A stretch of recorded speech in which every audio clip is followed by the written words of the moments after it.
Herederos es el tema de la lección de esta semana, el quinto. El versículo de memoria lo encontramos en el libro de Gálatas capítulo 4 versículo 7. Así que ya no eres esclavo, sino hijo, y si hijo también heredero de Dios por medio de Cristo. ¿Por qué el apóstol Pablo habla de los hijos y los esclavos? ¿En relación a qué? Bueno, cuando entramos en el estudio del libro de Gálatas, vemos por el contexto de lo que el apóstol Pablo está mencionando, qué diferencia hay entre un hijo y un esclavo en el sentido espiritual. La lección comienza por citar lo que habíamos dejado de la semana pasada, Gálatas capítulo 3, versículo 26 al 29. Dice: pues todos sois hijos de Dios por la fe en Cristo Jesús. Porque todos los que habéis sido bautizados en Cristo, de Cristo estáis revestidos. Ya no hay judío ni griego, no hay esclavo ni libre, no hay varón ni mujer, porque todos vosotros sois uno en Cristo Jesús. Y si vosotros sois de Cristo, ciertamente linaje de Abraham sois, y herederos según la promesa. Cuando Pablo escribe, siempre debemos recordar una cosa: él no escribe por escribir, no se deja llevar por sus emociones al poner las palabras que va a mencionar. Si el apóstol está hablando aquí de que somos de Cristo, lo está haciendo sobre una base. Todo el capítulo 3 nos ha hablado acerca de vivir bajo el primer pacto o de vivir bajo el segundo pacto. Y teniendo eso en cuenta, Pablo les reclama a los Gálatas, diciendo: ¿por qué ustedes han regresado al primer pacto a querer vivir de los sacrificios y los rituales? Si ya eso no se necesita, porque a ustedes ya les he presentado al Cristo crucificado. Fíjense lo que dice ahí. Capítulo 3, versículo 1 al 3. Dice: oh Gálatas insensatos, ¿quién os fascinó para no obedecer a la verdad? A vosotros, ante cuyos ojos Jesucristo fue ya presentado claramente entre vosotros como crucificado. ¿Por qué está hablando aquí de la crucifixión de Cristo? ¿Se le ha venido a la cabeza a Pablo el sacrificio de Jesús, el derramar su sangre, solo por eso? No. Lo que pasa que aquí el apóstol Pablo está llamando la atención de los Gálatas por haber hecho de lado el sacrificio de Cristo y querer regresar al libro de la ley, a los sacrificios y rituales del pasado. ¿Está claro? Entonces, por eso les está mencionando a Cristo y les está diciendo: si ustedes aceptan el sacrificio de Cristo y hacen de lado los ritos y las ceremonias antiguos, lo que es el primer pacto, entonces Cristo sí vale para ustedes. Y al aceptar así a Cristo, entonces sois descendientes de Abraham por la fe. ¿Por qué? Porque Abraham aceptó a Cristo para ser justificado por medio de él. Por eso Jesús dijo: Abraham vio mi día y se gozó en ver mi día, cuando se le mostró en símbolo el caso de su hijo Isaac. Teniendo eso en cuenta, resulta que el apóstol Pablo ya ha dejado en claro que para ser hijos de Cristo, seguidores de Cristo, descendientes de Abraham, solo hay un camino. ¿Cuál? El que dejemos de lado el primer pacto y pasemos al pacto que se hizo con Abraham. ¿Está claro? Ahora, el primer pacto, siempre hay que recordar la llavecita. El primer pacto es querer obedecer la ley sin las promesas de perdón y de santificación. Mientras que el segundo es obedecer la ley con las promesas de perdón y de santificación. ¿Correcto? Ahí está la diferencia entre los dos. Uno se llama el pacto de la ley y el otro se llama el pacto de la fe, de la gracia. También Pablo le da otros nombres, la justicia de la ley y la justicia de la fe. De ahí viene el nombre justificación por fe. Ahora, teniendo eso en cuenta, el capítulo 3 nos ha llevado a concluir en el versículo 24. De manera que la ley, el primer pacto, ha sido nuestro ayo, nuestro sirviente, nuestro medio, aquel que nos llevó, ¿a dónde? A Cristo, para que fuésemos justificados por la fe. Es decir, nos llevó al segundo pacto. ¿Ah? Eso por favor recordemos.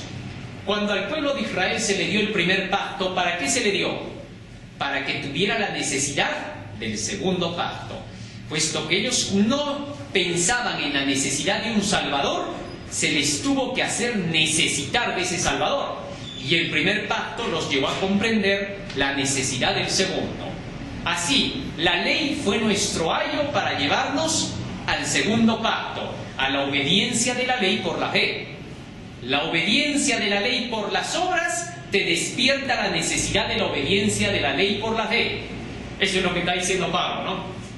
Y a todos los judíos les escribe esto, a los gálatas les escribe: miren, eso que los judíos les quieren hacer cumplir a ustedes del primer pacto, solo fue el ayo para llevarnos al segundo pacto. Que no los mareen, decía con eso. Muy bien. Ahora, poniendo esa base, continúa diciendo, versículo 27, porque todos los que habéis sido bautizados en Cristo, de Cristo estáis revestidos.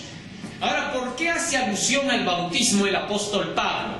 Les está diciendo, si ustedes han aceptado el bautismo de Cristo, si han aceptado ser cristianos, eso significa que ya están revestidos de Cristo, ya han muerto por la ley a la vida pasada, ya la ley los condenó, ya los mató, el primer pacto. ¿A cuántos de nosotros nos ha matado el primer pacto? Esa es una buena pregunta. ¿A cuántos de nosotros nos ha matado el primer pacto? ¿Ah? A todos. El primer pacto nos ha matado a todos.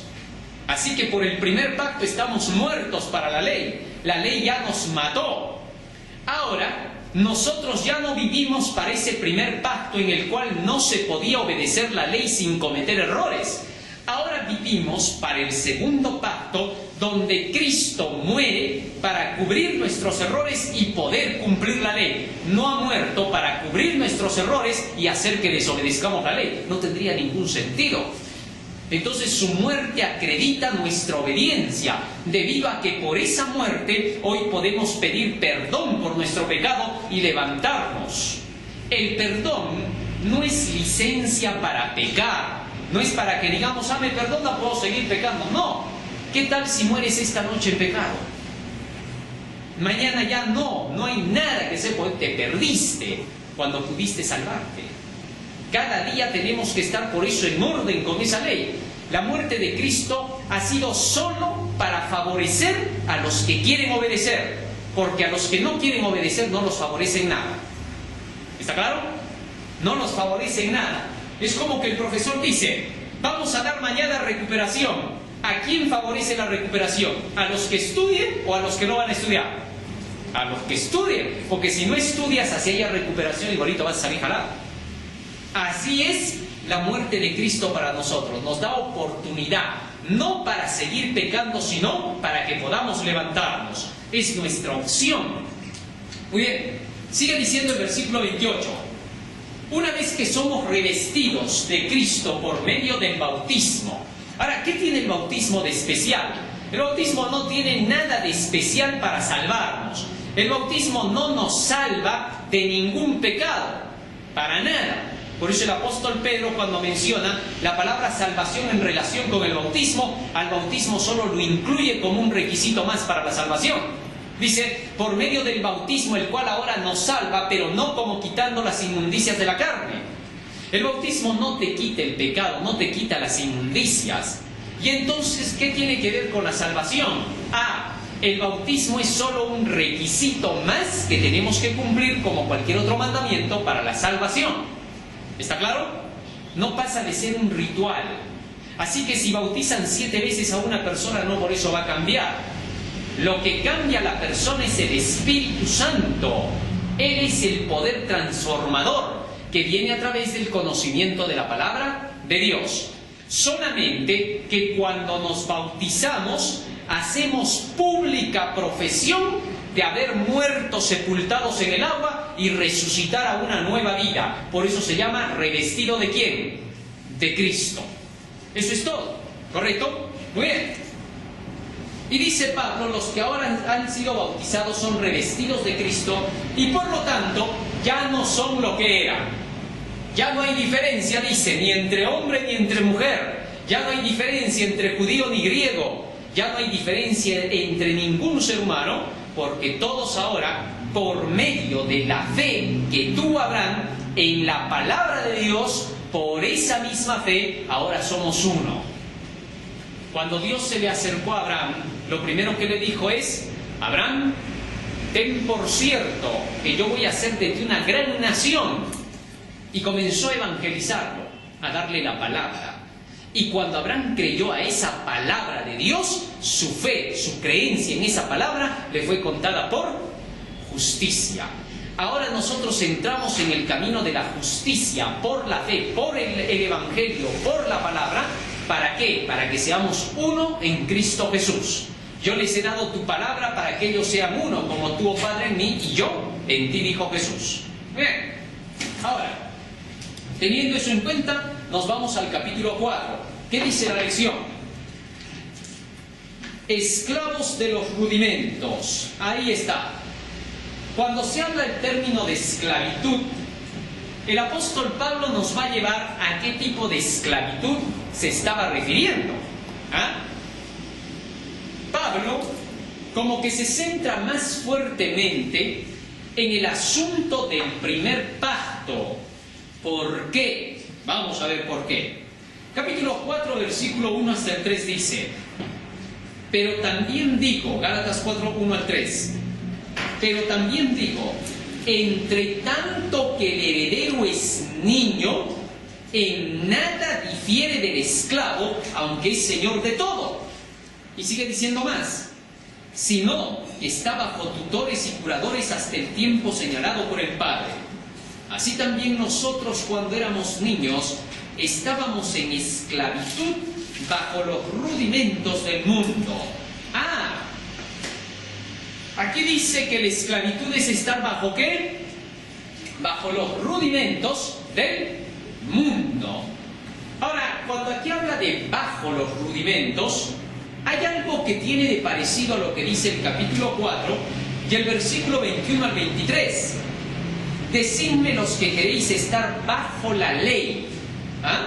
¿No habéis oído la ley? Porque está escrito que Abraham tuvo 2 hijos, uno de la esclava y el otro de la libre. Pero el de la esclava nació según la carne, más el de la libre por la promesa, lo cual es una alegoría, pues estas mujeres son los 2 pactos. Uno es para esclavitud, que es Agar, y el otro para libertad, el que era Sara. Ahora, fíjense, dice acá que el estar esclavo es estar bajo el primer pacto. Y que los que están bajo el primer pacto son los descendientes de Agar para esclavitud. Y más antes dijo que los esclavos son los que eran esclavos bajo los rudimentos de este mundo. Ahora bien, analicemos esto. Los Gálatas, antes de ser cristianos, ¿a qué religión pertenecían? ¿A qué religión pertenecían? ¿A quién adoraban los Gálatas? Vamos a ver. Que la Biblia habla. Capítulo 4, versículo 8. Dice: ciertamente, en otro tiempo, no conociendo a Dios, servíais a los que por naturaleza no son dioses. ¿Eran creyentes de quién dice? Del paganismo, de los dioses falsos. Estamos hablando del sol, la luna y las estrellas, el panteísmo. ¿Ah? Los Gálatas no habían sido judíos antes, de manera que para los Gálatas el apóstol Pablo les tiene que hablar en su idioma. ¿Ah? Fíjense, cuando se habla de los rudimentos para los judíos, el apóstol Pablo se está refiriendo al primer pacto, mientras que cuando les habla a los Gálatas se está refiriendo a lo que ellos creían en su religión. Así que entonces los rudimentos acá se refieren a los ritos de iniciación que ellos tenían, ya sea en el paganismo o ya sea en el sistema judaico. Muy bien. Ahora, tanto en el sistema judaico como en el sistema pagano, ellos cuando hacían sus adoraciones buscaban días, meses, años para hacer sus celebraciones. Así como los judíos tenían días, meses y años, las lunas nuevas, los sábados, y las fiestas. Aunque en Gálatas Pablo no menciona el día de reposo, en Colosenses sí lo hace, en Colosenses 2:16, ¿correcto? Pero quiero que lean lo que dice Colosenses 2:16 y 17, porque a veces hay religiosos que tratan de sacar de aquí lo que no dice, lo que no existe, para querer aplicar a rajatabla cosas que la Biblia no enseña. Entonces tenemos que tener cuidado. Por eso necesitamos hacer comparación de textos. No basta con quedarse en un solo punto, porque se puede sacar muchas interpretaciones personalizadas. Para evitar las interpretaciones personalizadas es mejor ir al contexto bíblico. Gálatas capítulo 2 versículo 16 dice: por tanto nadie os juzgue en comida o en bebida, o en cuanto a días de fiesta, luna nueva o días de reposo. Fíjense, ¿está mencionando acá el día de reposo o no? Sí. ¿Por qué en Gálatas no mencionó los días de reposo? Ahorita vamos a ver por qué. Se van a dar cuenta de que todo tiene sentido. No, a Pablo no le faltaba tinta en su pluma como para no haber puesto esa parte ahí. Van a disculpar, hermano, pero me faltó tinta aquí para poderles traer los días de reposo. No, a Pablo no le ha faltado la tinta. Lo que pasa es que el hombre sabe lo que está escribiendo.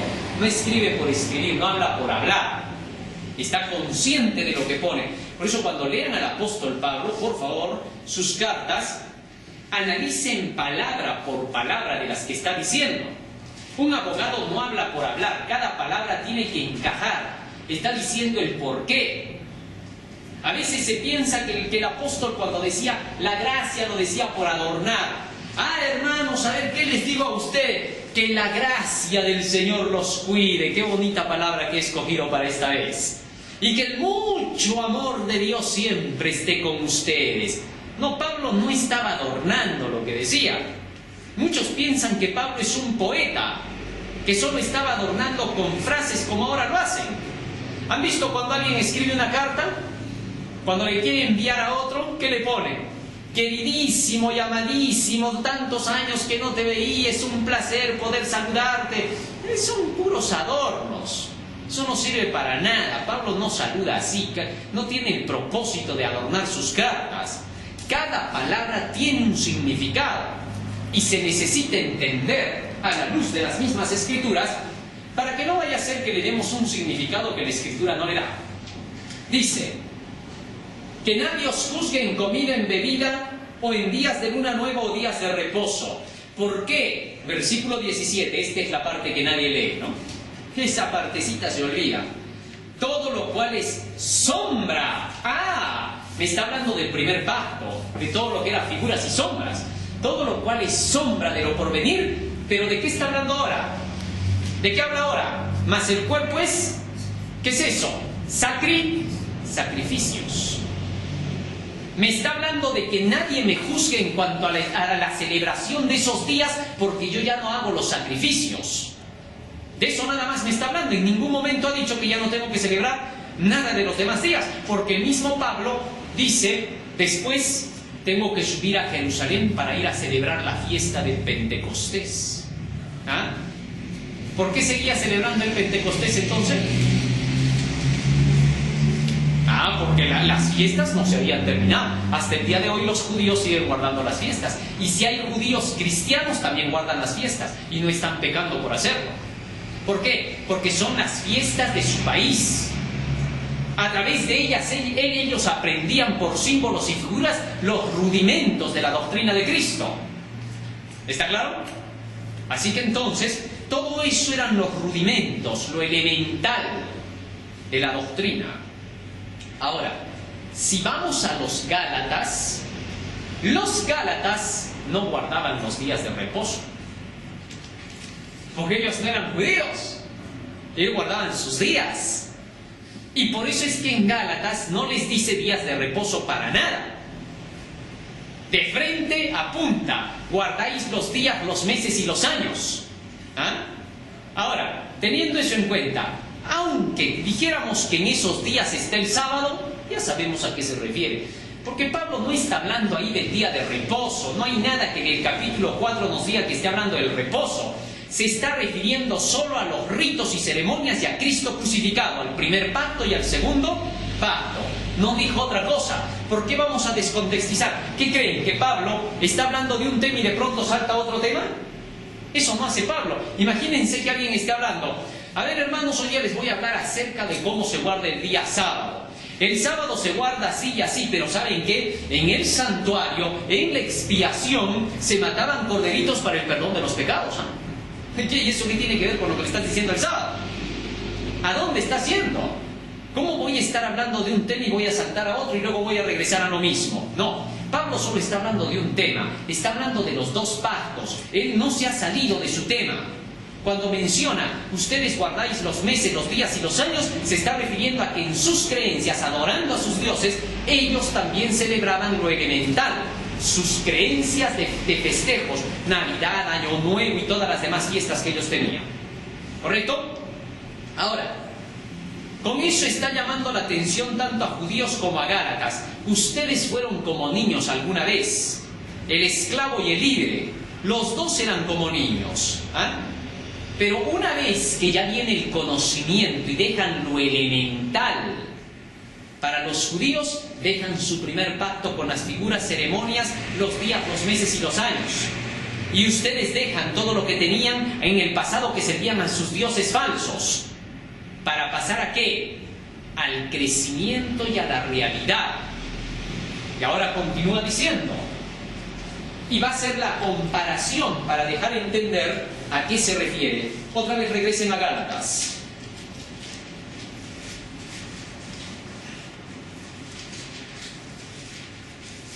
Gálatas capítulo 4, versículo 3 y 4. Así también nosotros, cuando éramos niños, estábamos en esclavitud bajo los rudimentos del mundo. Pero cuando vino el cumplimiento del tiempo, Dios envió a su Hijo, nacido de mujer, nacido bajo la ley. Muy bien. Así que entonces se menciona que esta esclavitud solo llegó hasta el tiempo en que Cristo vino a la tierra, naciendo de una mujer común y corriente, tan pecadora como cualquiera. Cuando Pablo pone ahí nacido de mujeres, para dejar en claro que había nacido de un ser común y corriente como cualquier otro pecador, con la herencia del pecado, nacido de mujer. Pero también dice nacido bajo la ley. ¿Qué cosa es nacido bajo la ley? Bajo el primer pacto. Es decir, Cristo debía ser circuncidado para cumplir el primer pacto. Cristo debía de practicar los ritos y ceremonias. Por eso practicó la Pascua y siempre la practicaba. Y Cristo debía de obedecer la ley de los 10 mandamientos con eso. Lo único que Jesucristo jamás aceptó fue lo que Él no dio. Jesús había dado a través de Moisés los ritos y ceremonias que apuntaban hacia su venida. Y les había dado la circuncisión como una señal del pacto con Abraham. Pero jamás les dio las tradiciones. Como no les dio las tradiciones, Jesús no vino bajo esas tradiciones. Ese es el punto al cual le hacía la guerra. Por eso lo odiaban a él todos los dirigentes judíos. Era como que ahora venimos bajo las creencias de nuestra iglesia. Guardamos el sábado. Nos reunimos en las iglesias, pero no seguimos los manuales. ¿Por qué? Porque los manuales son hechos por hombres. Y cuando nos quieren obligar a obedecer esos manuales hechos por hombres como que fuesen el reglamento, nos rehusamos y nos dejamos sentir. Y si alguien nos dice que por eso somos desordenados, que estamos en contra de la ley, somos acusados igual que Cristo. A Cristo lo acusaban de ir en contra de la ley, porque se iba en contra del manual, de la Mishnah, de la vida G, de las creencias de los ancianos, las tradiciones. Eso nunca obedeció, pero los rituales y las ceremonias, Jesús era estricto con eso. ¿Por qué? Porque Él debía de cumplir todo ese primer pacto por nosotros. Ahora aclaro esto. ¿Qué cosa es lo que el hombre no puede cumplir? ¿El primer pacto o el segundo? El primer pacto. Porque eso es un imposible, porque todos somos pecadores. Así que Jesús vino a cubrir el primer pacto. Tuvo que cumplir con eso que el hombre no pudo. Vino a demostrar que se podía cumplir esa ley si se hubiera estado unido con el cielo. Eso mata a Satanás. ¿Por qué? Porque con eso lo juzga el diablo.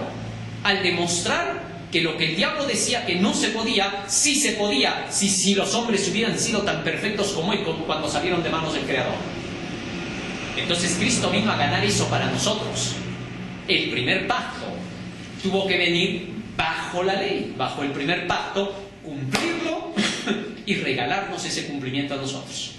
Ahora ese cumplimiento del primer pacto lo atribuye para todos nosotros. Ya no tenemos que obedecer ese primer pacto, porque Cristo ya lo ganó para nosotros. ¿Cuál es el que hay que obedecer? El segundo pacto. Y en el segundo pacto, ¿qué cosa se nos pide? Obedece la ley y vivirás. ¿Por medio de qué? De la fe en Jesucristo, por el perdón y la santificación que Él te da. ¿Está claro? Muy bien. Eso es todo lo que está diciendo aquí Pablo. En ningún momento nos ha dicho que ya no hay que obedecer la ley. Nada tiene que ver con la obediencia. No sé por qué ahí en la lección se menciona que ya no la obediencia, que la obediencia quedó de lado. Habría que llamar, con todo amor y respeto digo, habría que llamar a los que han escrito la lección para poder decirles, hermanitos, no se preocupen, vamos a estudiar juntos para que el Señor pueda guiarnos. ¿Ah? ¿Por qué? Porque están enseñando una ignorancia. Nos van a mirar mal. Los católicos y protestantes se van a reír de nosotros, porque van a decir, estos adventistas no saben ni lo que leen. Es peligroso. A nuestra iglesia la quieren mirar como arrinconadita. Sí, así la quieren poner.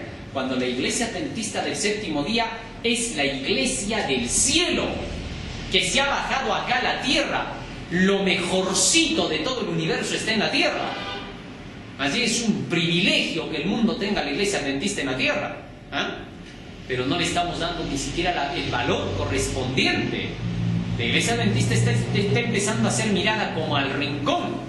Puede estar ganando mucha gente, pero muchos de ellos dicen, pero esa gente es ignorante. ¿Por qué? Porque ni siquiera se dan cuenta de lo que les enseñan sus dirigentes. Siguen por seguir solo porque los han metido al agua. Y esa es la verdad. Eso está pasando. Entonces no hay que permitir, porque debemos dejar en claro que lo nuestro, lo que la Biblia dice, es de Dios. Eso no es ningún orgullo. Eso es lo más humilde que podemos hacer. Reconocer.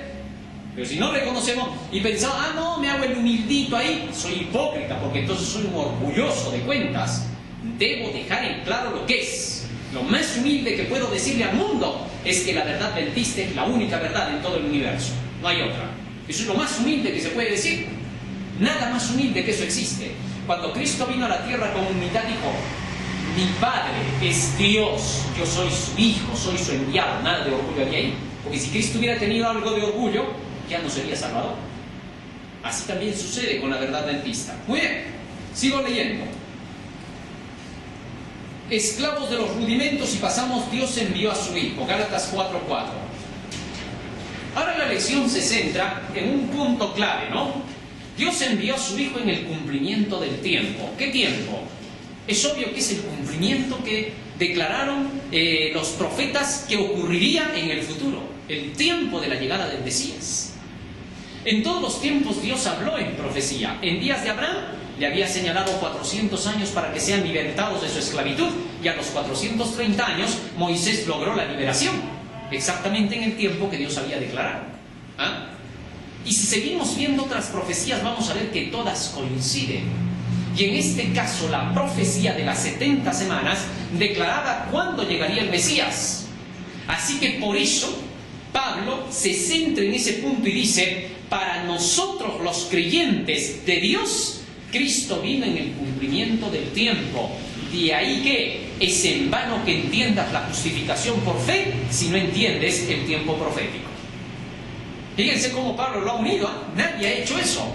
Pero venido el cumplimiento del tiempo de la profecía, Dios envió a su Hijo nacido de mujer, nacido bajo la ley, para que redimiese a los que estaban bajo la ley. Miren cómo juntó la justificación por la fe en una sola cosa con la profecía.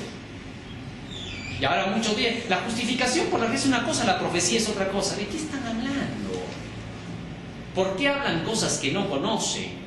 Pablo no está mencionándolos así, los está mencionando juntos. ¿Saben por qué? Porque la profecía solo habla de Jesús y hablaba de que llegaría el Mesías para la redención del hombre. De otra cosa no habla la profecía. La profecía solo habla del sacrificio de Cristo.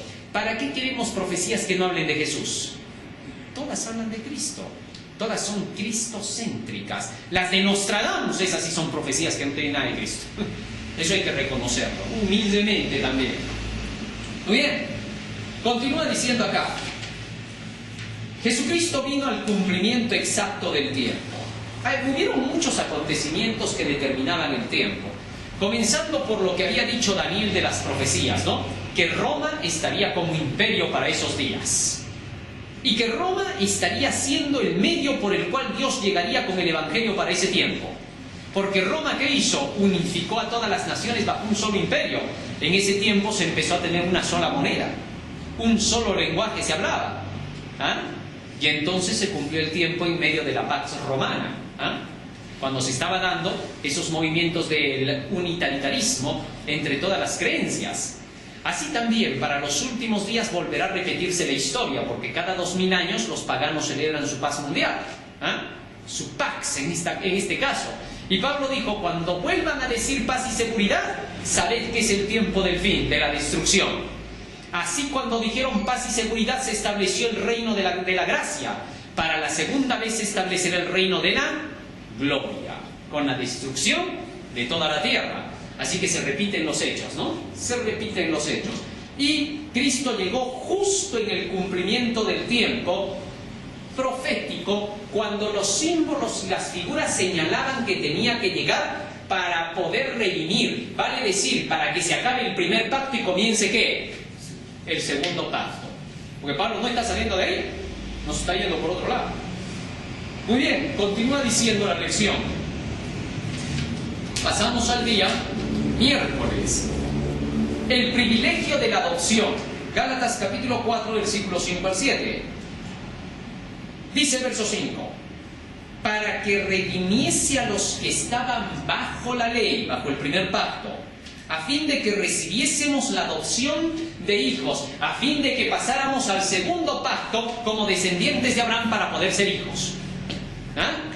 Eso es lo que está diciendo Pablo, así de sencillo. Porque está hablando de ese tema, pues está hablando de Abraham y de su descendencia.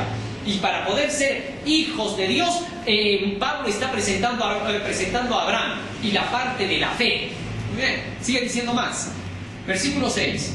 Y por cuanto sois hijos de Dios, por cuanto estáis ahora en el segundo pacto, Dios envió a vuestros corazones el espíritu de su Hijo. Obvio.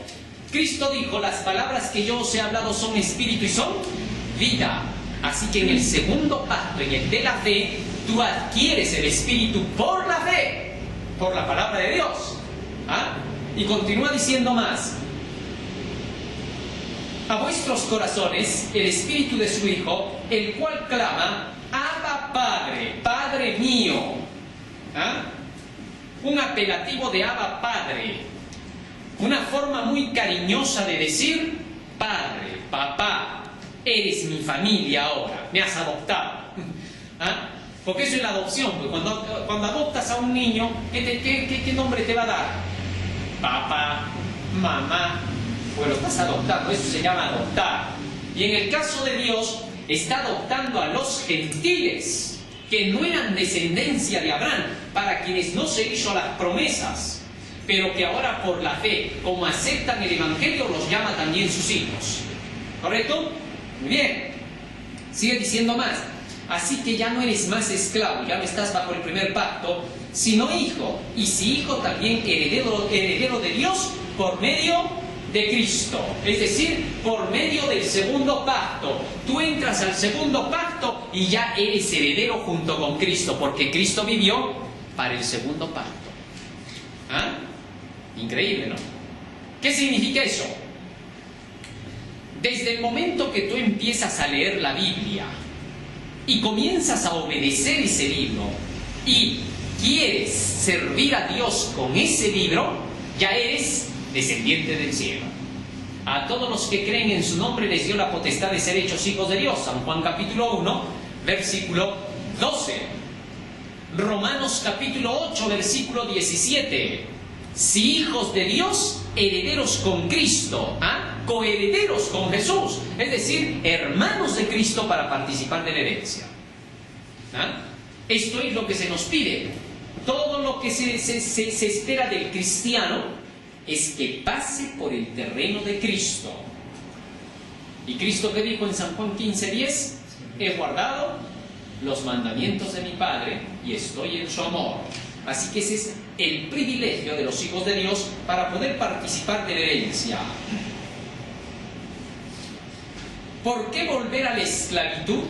Pregunta la lección. Gálatas capítulo 4, versículo 8 hasta el 20. Dice: ciertamente, en otro tiempo, no conociendo a Dios, servíais a los que por naturaleza no son dioses. Mas ahora, conociendo a Dios, o más bien, siendo conocidos por Dios, ¿por qué? Porque el Evangelio les llegó a ellos. Siendo conocidos por Dios, ¿cómo es que otra vez volvéis a los débiles y pobres rudimentos a los cuales os queréis volver a esclavizar? Guardáis los días, los meses, los tiempos y los años. Me temo de vosotros que haya trabajado en vano con vosotros. Ahora quiero que noten esto. Pablo les está diciendo, ¿cómo es que otra vez ustedes regresan a lo que antes eran? Ellos no eran judíos. Entonces no puede estarse refiriendo a las prácticas judías en ese texto. Porque les está hablando ¿a quién? A los Gálatas. Y ellos nunca fueron judíos antes, por favor. Recién estaban convirtiéndose al cristianismo. Antes eran paganos. Y les dice, ¿cómo queréis volver otra vez a los rudimentos antiguos? A los días, los meses y los años. Pero, esta vez, ¿por qué se los dice? Porque cuando regresaran al judaísmo, iban a hacer lo que hacían antes en el paganismo. Seguir símbolos y rituales de adoración. Es interesante cómo Pablo acomoda las cosas, ¿no? Les está diciendo, el adorar a dioses con días, meses y años, con sus ritos que tenían ustedes con los paganos, y lo mismo que regresar al primer pacto, donde quieren adorar a un Dios que no nos va a poder ayudar. ¿Por qué? Porque no ha prometido nada para esa ayuda, para el primer pacto. No hay nada. Entonces era lo mismo que adorar a dioses paganos. A ver, veamos la comparación para entender. Cuando los israelitas en el Antiguo Testamento, los que seguían el primer pacto, porque había muchos fieles, ¿no? Como Zacarías, Elizabeth, etc., que eran fieles, Isaías, Jeremías, Ezequiel, Daniel, etc. Los que querían servir a Dios bajo el primer pacto, ¿qué error cometían? Isaías capítulo 1, versículo 11, fíjense. Isaías capítulo 1, versículo 11. Por eso necesitamos estar pues relacionados con la historia del Antiguo Testamento. Es por eso tantos errores, ¿no? El cristiano que no lee el Antiguo Testamento y que dice solo el Nuevo Testamento, porque el Evangelio, porque Cristo, ya no necesitamos del Antiguo Testamento, ese es el culpable de tantos errores. ¿Por qué? Por flojo, porque no estudia. ¿Cómo va a querer explicar el Nuevo Testamento sin conocer el Antiguo? Si lo que hicieron los apóstoles fue explicar el Antiguo Testamento en el Nuevo. Por así decir, el Nuevo Testamento es la explicación del Antiguo Testamento. Así que no tendría ningún sentido querer explicar el Nuevo Testamento sin comprender el Antiguo. No tiene sentido, está fuera de foco. Isaías capítulo 1, versículo 11 dice: ¿para qué me sirve, dice Jehová, la multitud de vuestros sacrificios? Hastiado estoy de holocaustos de carneros, de cebo de animales gordos. No quiero sangre de bueyes, ni de ovejas, ni de machos cabríos. ¿Quién pide esto de vosotros cuando viniereis a presentaros ante mí para hollar mis atrios? No me traigáis más vano presente, el incienso me es abominación. La luna nueva, el día de reposo, el convocar asambleas, ya no lo soporto. Me son iniquidad vuestras fiestas solemnes, vuestras lunas nuevas, vuestras fiestas solemnes las tiene aborrecidas mi alma. Me son gravosas, estoy cansado de soportarlas. Cuando extendáis vuestras manos, yo esconderé de vosotros mis ojos. Asimismo, cuando multipliquéis la oración, yo no iré. Llenas están de sangre vuestras manos. Lavaos, limpiaos, quitad la iniquidad de vuestras obras delante de mis ojos. Dejad de hacer lo malo, aprended a hacer el bien, buscad el juicio, restituir al agraviado, hacer justicia al huérfano, amparad a la viuda. Y venid luego, dice Jehová, y estemos a cuenta. Si vuestros pecados fueren como la grana, como nieve serán emblanquecidos. Si fueren rojos como el carmesí, vendrán a ser como blanca lana. Ahora, ¿se han dado cuenta de lo que dicen estos textos? Está hablando de que Dios está aburrido de los sacrificios que le traían, de las fiestas que realizaban. ¿Y cómo seguían realizando fiestas después de eso? Si ya estaba aburrido. ¿Ah? Dios no estaba aburrido por las fiestas en sí, estaba aburrido por los sacrificios que traían sin arrepentimiento. ¿Ah? Ese es el punto que está tocando pues Pablo. Pasa que traían solo los animales como para calmar la ira de un Dios ofendido que estaba irado, como los paganos. Entonces solo calmaban la ira de Dios y convirtieron en un camal el santuario. La sangre chorreaba por ahí. ¿Por qué? Porque todos ellos pensaban que solo le estaban calmando la ira a un Dios ofendido, como los paganos cuando lanzaban criaturas y sacrificios para calmar a sus dioses. Y por eso Pablo les dice a los Gálatas: ¿otra vez queréis regresar a esos rudimentos? ¿Vais a hacer lo que hacíais cuando erais paganos, solo que ahora con el judaísmo? Se estaba repitiendo la misma historia. Por eso les está diciendo a los Gálatas eso. Nos damos cuenta ahora que es imposible entender lo que escribe Pablo sin conocer las leyes. Pablo por eso es claro. Él no toca estos puntos a gente que no entiende de leyes. Es por gusto. Volvamos a Gálatas. Fíjense lo que dice allí. Así que antes de poder hablar de los capítulos de Gálatas, la lección, la primera parte, la mitad de la lección debería de ser ¿qué cosa? Explicar las reglas judaizantes, el primer pacto. Eso debieron de haber explicado, el primero y el segundo pacto, cómo funcionan. Y después de la mitad para adelante de la lección debían recién entrar en Gálatas, ¿no? Es inconsecuente. Es querer aprender a multiplicar y a dividir sin haber pasado por las sumas y restas. No se puede, porque para multiplicar tienes que saber sumar, para dividir tienes que saber restar, y si no conoces sumas y restas no sabes de multiplicaciones ni divisiones. Bueno, en fin, pasa en todo lugar, pero no debería pasar así en la iglesia, pues, ¿no? Muy bien, entonces nos queda claro esa parte que dice Pablo, ¿no? Guardáis los días, meses y años. Muy bien, continúa diciendo el versículo 12: os ruego, hermanos, que os hagáis como yo, porque yo también me hice como vosotros. Ningún agravio me habéis hecho. El apóstol está diciendo ahora: traten de entenderme a mí como yo los entendía a ustedes. Háganse como yo. Pablo ya se hizo libre. ¿Ah? Pues vosotros sabéis que a causa de una enfermedad del cuerpo os anuncié el evangelio al principio. Y no me despreciasteis ni desechasteis por la prueba que tenía en mi cuerpo, antes bien me recibisteis como a un ángel de Dios, como a Cristo Jesús. ¿Dónde está pues esa satisfacción que experimentabais? Porque os doy testimonio de que si hubieseis podido, os hubierais sacado vuestros propios ojos para dármelos. ¿Me he hecho pues vuestro enemigo por deciros la verdad? Ahora Pablo les recuerda y les dice: cuando yo llegué la primera vez, ¿se acuerdan cómo llegué? Era inservible prácticamente. Estaba mal, porque llegó ciego prácticamente, ¿no? Él nunca se curó de su ceguera por completo, debemos recordarlo. Por eso es que está diciendo ahí, ¿no? Si hubieseis podido, me hubieseis dado vuestros, ¿qué? Vuestros ojos. ¿Ah? Está hablando pues de su enfermedad, de su mal. Entonces, ahí les dice, esa primera vez, a pesar de que ustedes no me vieron que yo era un gran sacerdote, un gran predicador, me habéis recibido. ¿Por qué me recibisteis? Solo porque os prediqué el Evangelio. Porque les mostré el escrito está. Ustedes ni siquiera se ocuparon de ver si yo era un gran aristócrata, si era guapo, si no era guapo, si venía de donde venía. Ustedes solo me creyeron por la fe.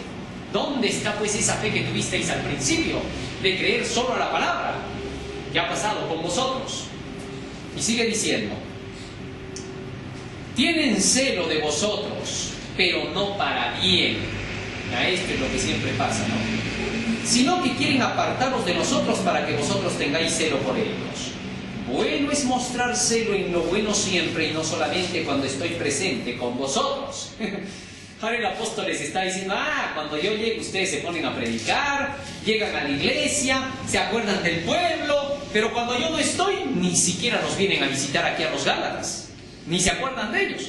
Solo porque ahora estoy viniendo, ahora ustedes también vienen a meterse. Ese es el mal siempre de los judaizantes, ¿no? De los que no aman a Jesús, pero que hablan de Jesús maravillas, ¿no? ¿Qué hacen? Cuando ven que el tercer ángel está llegando, que es el mensaje de la justificación por la fe, ¿qué hacen? Lo atacan. Recién vienen a visitar a la feligresía, hay que estar unidos, yo soy su pastora, yo soy el que los represente, tienen que acordarse de mí, pues si no, ¿de dónde? ¿Por qué están recibiendo a esos divisionistas? ¿Por qué? ¿Por qué no me reciben a mí? Tienen celo, pero solamente por gloriarse de ustedes. Pero no tienen celo por el Evangelio, no les quieren predicar. Cuando ya no están los que predican el tercer ángel, ni se acuerdan de los pobres hermanos. Es una vergüenza, pero eso pasa. Eso siempre pasa, Pablo dice, con los maestros judaizantes. Continúa diciendo más. Verso 19, hijitos míos, por quienes vuelvo a sufrir dolores de parto, hasta que Cristo sea formado en vosotros. Quisiera estar con vosotros ahora mismo y cambiar de tono porque estoy perplejo en cuanto a vosotros. Ahora, ¿por qué dice Pablo, hijitos míos, otra vez estoy embarazado de vosotros? Bueno, porque cuando recién a la gente hay que predicarle, se da el mensaje de tal manera que hay que convencerla con chicote. Ya a los Gálatas Pablo les está agarrando con chicote. ¿Se han dado cuenta? A los corintios no les habla con tanta fuerza. Les habla de otra forma, más cuidadosa, como tocándolos con pinzas. Pero a los Gálatas no. Gálatas insensatos. En la otra parte les dice que sea maldito cualquiera que venga aparte de mí. Y en la otra le dice, ¿por qué no se mutilan los que os dividen y hacen estas cosas? Les habla con chicote en mano. ¿Eso qué quiere decir? Que les estaba volviendo a predicar como al principio se predica. Cuando recién estamos predicándole a la gente los mensajes proféticos, ¿han visto cómo caen los mensajes? Como chicotazos, ¿no? Te quita todos los pecados. ¿Y eso qué significa? Que estás dando tan fuerte que tienes que hacer gritar a la persona. Y tú mismo prácticamente estás dándolos a luz. Los estás trayendo al mundo, los estás haciendo nacer para la vida nueva. Y por eso Pablo dice, otra vez estoy embarazado de ustedes. Tengo que volverlos a dar a luz. Y voy a gritar por eso. A gritos van a salir. Otra vez los tengo que chicotear. Por eso le dice, otra vez estoy embarazado. ¿Por qué? Tengo que volverlos a dar a luz. Y termina diciendo, ¿cómo quisiera estar con ustedes? Para cambiar de tono, ¿no? Para poderles hablar y hacerles entender de otra manera. Estaba dando pues un mensaje muy directo. Finalmente, dice la lección en el día viernes, para estudiar y meditar, en el concilio celestial se hizo provisión para que los hombres, aunque transgresores, no pereciesen en su desobediencia, sino que por fe en Cristo como su sustituto y garante, pudieran llegar a ser los elegidos de Dios. ¿De qué pacto está hablando? Segundo pacto está mencionando Elena de White. Predestinados a la adopción de hijos por Jesucristo, de acuerdo con el beneplácito de su voluntad. Dios quiere que todos los hombres se salven pues se ha hecho amplia provisión al dar a su Hijo unigénito para pagar el rescate por el hombre. Los que perecen lo harán porque rehusaron ser adoptados como hijos de Dios por medio de Cristo Jesús. El orgullo del hombre le impide aceptar las provisiones de la salvación, pero el mérito humano no admitirá ningún alma en la presencia de Dios. Lo que hará que el hombre sea aceptable ante Dios es la gracia impartida de Cristo por medio de la fe en su nombre. No se puede depender de las obras o del alegre vuelo de los sentimientos como evidencia de que los hombres son escogidos por Dios, porque los electos son escogidos por medio de Cristo. Segundo, ¿correcto? Interesante. Y aquí la pregunta 3. Como clase repasen la pregunta final de la sección del jueves. ¿De qué modo podemos como adventistas quedar atrapados por la clase de esclavitud de la que idealmente hemos sido liberados? ¿Cómo podría ocurrirnos esto? ¿Cómo podríamos saber si eso ocurre y cómo podemos volver a liberarnos? ¿Cómo podríamos nosotros volver a caer en el primer pacto si vivimos ahora de reglamentos humanos? El manual de la iglesia es lo más peligroso que podemos tener, es una bomba, que si lo sabemos utilizar puede resultar en un buen apoyo, que si no lo sabemos utilizar puede ser peor que la bomba H. Así de sencillo, destruiría la Luna, Plutón, Júpiter y todo.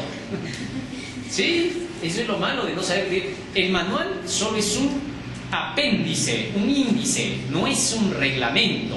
Quien diga que es un reglamento comete una ignorancia espectacular.